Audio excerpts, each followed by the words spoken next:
A ver, una pregunta rápida. Entras en un hospital y hay dos medicamentos para la misma dolencia. Son, a nivel molecular, casi idénticos. Uno cuesta 10 euros la caja, el otro cuesta 20. ¿Por qué demonios un gerente de hospital, que se pasa el día recortando gastos, podría elegir el de 20? La respuesta no está solo en la medicina, sino en una disciplina que opera un poco en las sombras de todo el sistema sanitario, la farmacoeconomía. Totalmente. Es el idioma que se habla a puerta cerrada, vamos, para decidir qué tratamientos entran en la financiación pública y cuáles se quedan fuera. Y hoy vamos a sumergirnos en un documento que es una auténtica joya. Es un manual de formación para visitadores médicos de la Escuela Iberoamericana Pursan Barnes, en Colombia. Básicamente, es el libro de jugadas que les enseñan para argumentar el valor de sus productos. Pues esa es nuestra misión para los próximos minutos.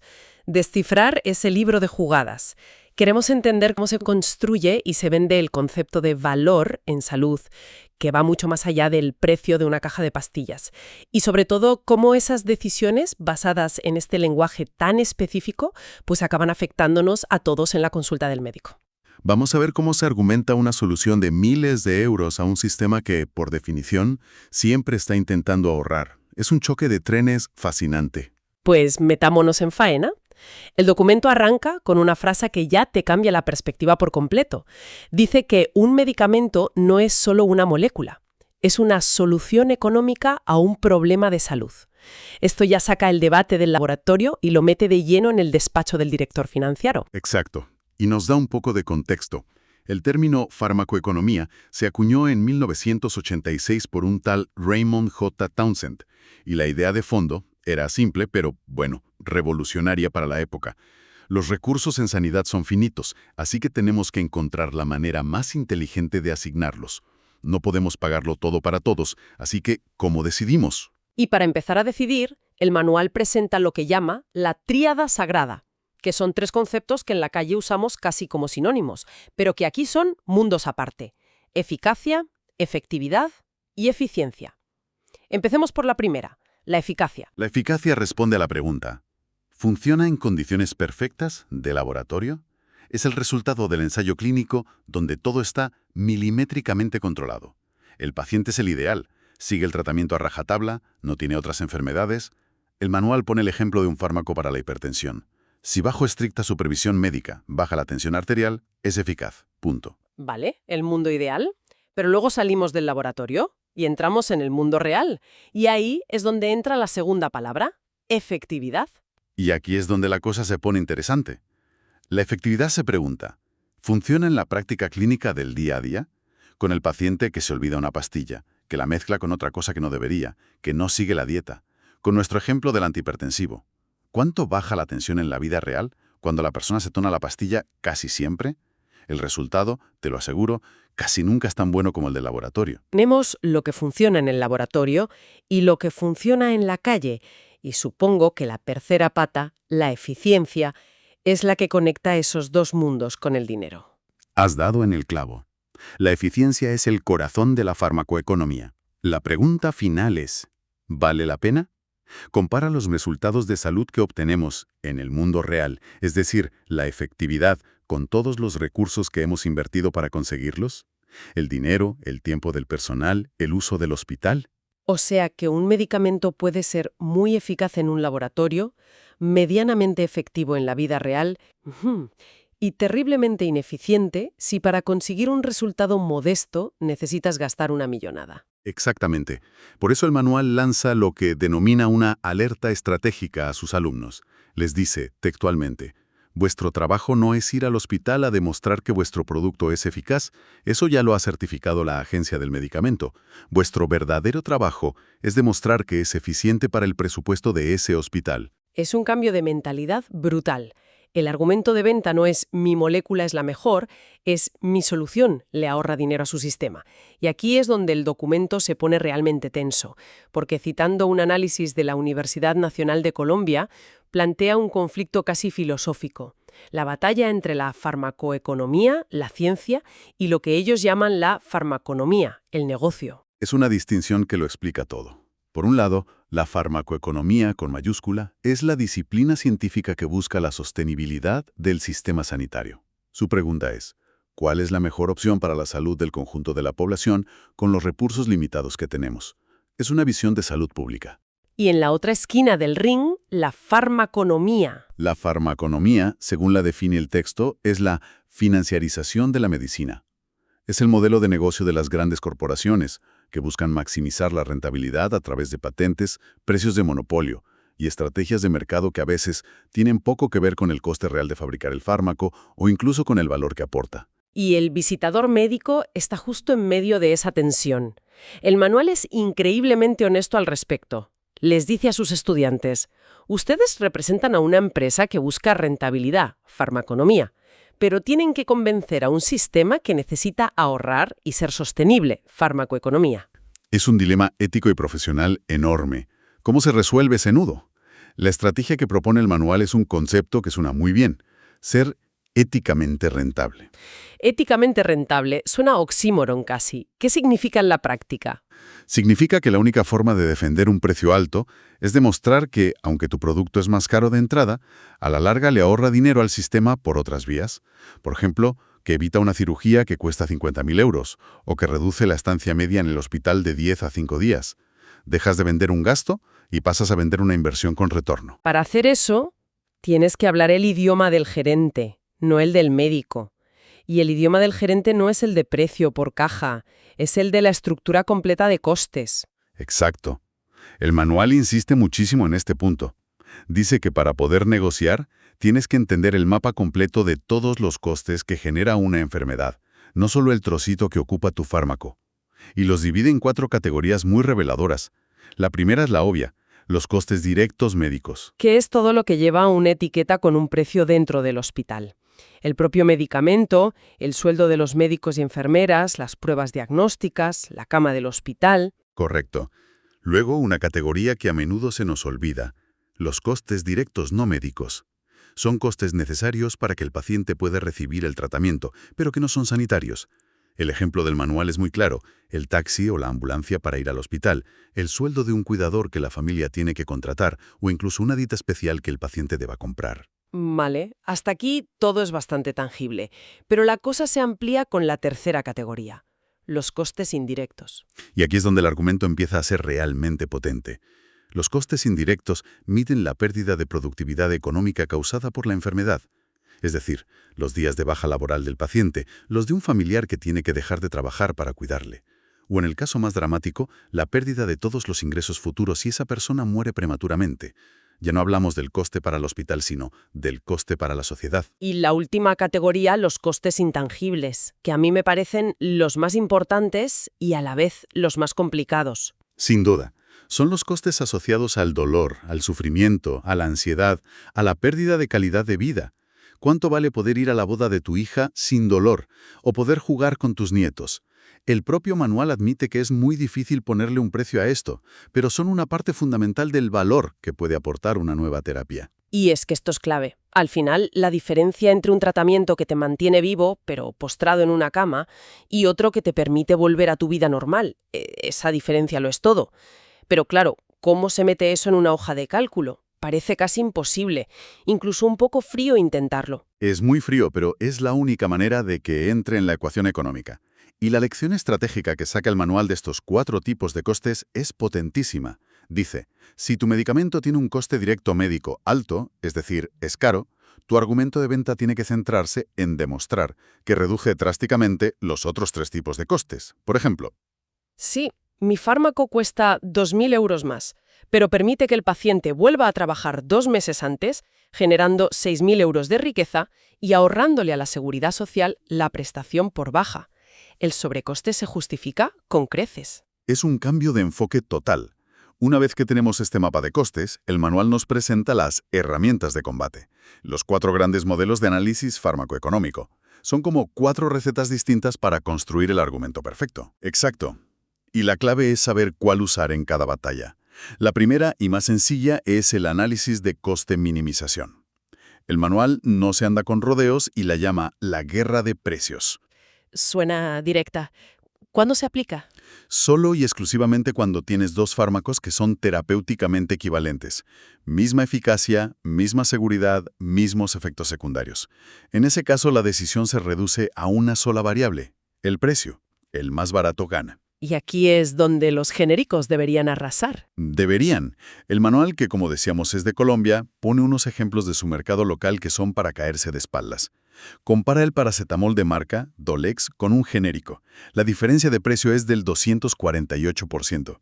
Pero es que con el antibiótico ciprofloxacina, la diferencia entre la marca original y el genérico es de un 1834%. Un 1800%. Es una auténtica barbaridad.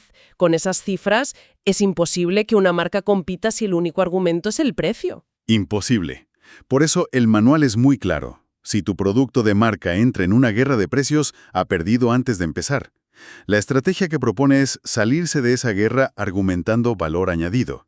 Una mejor calidad de fabricación que garantiza la dosis exacta, un empaquetado que ayuda al paciente a recordar cuándo tomarlo, cualquier cosa que justifique no ser el más barato. Entendido. Así que el coste-minimización es una guerra de precios para productos idénticos. Pero claro, la gracia de la innovación es crear algo que no es idéntico, algo que se supone que es mejor.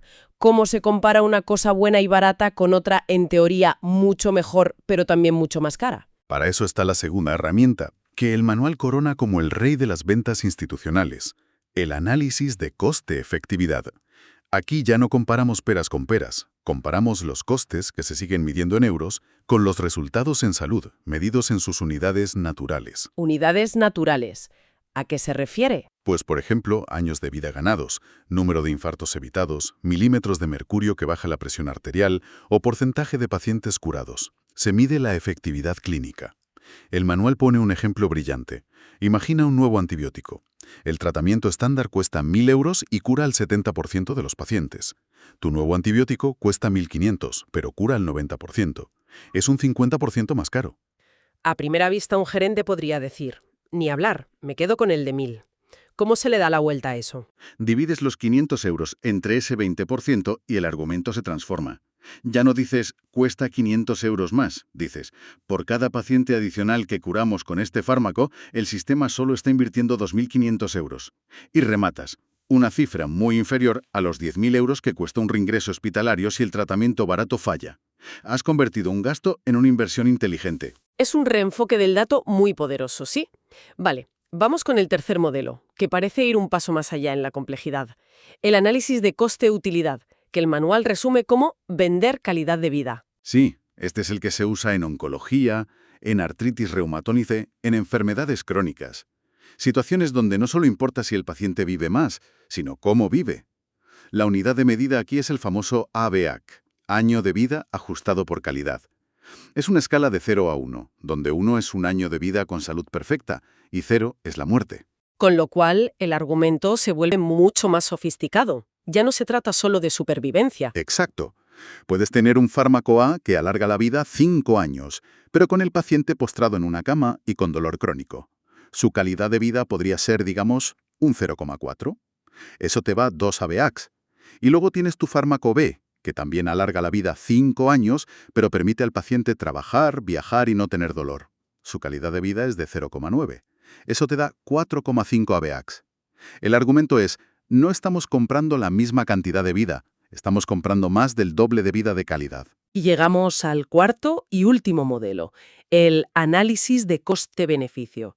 Según el manual, este es el lenguaje del gerente financiero. Porque aquí se da el paso definitivo. Todo, absolutamente todo, se traduce a euros, tanto los costes de la intervención como los beneficios que se obtienen.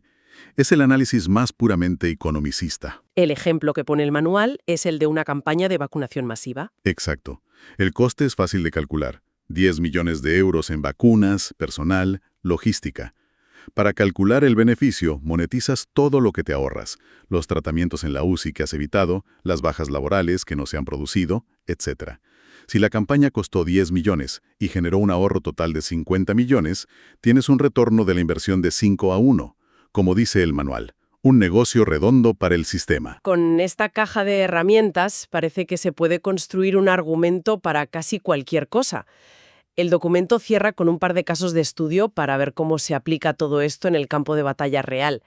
El primero es el clásico, el desafío del genérico barato. Un oncólogo quiere usar tu fármaco original, pero el auditor del hospital le presiona para que use un biosimilar un 40% más barato. Y el manual primero te dice lo que no tienes que hacer. El argumento del visitador novato, que sería: doctor, el mío es el original, el otro es de mala calidad. Un argumento vacío, basado en opiniones y no en datos. Pero a ver, si yo soy la auditora del hospital, mis números son claros. El biosimilar me ahorra un 40% en la factura de farmacia. El argumento de «el mío es el original» me suena a marketing. ¿Hay alguna forma de contraatacar ese argumento con datos duros, en el mismo idioma que habla el auditor? Esa es la clave. El análisis per san, como lo llaman, consiste en buscar los costes ocultos. El argumento profesional sería algo así: entiendo perfectamente la presión por el ahorro. El biosimilar es un 40% más barato en el precio de compra, es un hecho. Sin embargo, hemos tenido en cuenta los costes asociados a su uso. Los estudios publicados muestran que este biosimilar tiene una tasa de reacciones alérgicas graves del 15%, mientras que nuestro producto original la tiene del 2%. El protocolo del hospital para atrapar una de esas reacciones en urgencias tiene un coste medio de 500 euros. Si hacemos los números para los 100 pacientes que tratan al año, el supuesto ahorro del 40% se evapora por completo por el coste de manejar esos efectos adversos. Brillante. Estás usando los propios datos del hospital para demostrar que lo barato al final sale caro. El segundo caso es el contrario. ¿Cómo justificar un coste inicial desorbitado? El ejemplo es una terapia génica de pago único que cuesta, digamos, 500.000 euros. Me imagino la cara del gerente cuando oye esa cifra. El pánico es instantáneo, y la solución que propone el manual es cambiar el marco temporal de la conversación, salir del presupuesto de este año y mirar a largo plazo. A ver, la lógica es impecable, pero $500.000 de euros de golpe es una barrera psicológica y presupuestaria enorme para cualquier gerente. ¿No existe el riesgo de que, aunque la matemática a largo plazo funcione, el impacto a corto plazo en las cuentas del hospital sea simplemente inasumible? ¿Cómo se supera ese miedo inicial? Esa es la objeción real que te vas a encontrar. Y el argumento tiene que afrontarla directamente. Sería algo así: gerente, entiendo que 500.000 euros hoy parece una cifra imposible. Pero no comparemos esta cifra con cero, comparémosla con el coste que tenemos ahora. Cada uno de estos pacientes le cuesta al sistema 60.000 euros al año, cada año, en cuidados paliativos, ingresos y tratamientos que no curan. Es un gasto crónico e imparable. Mi terapia es una inversión de pago único.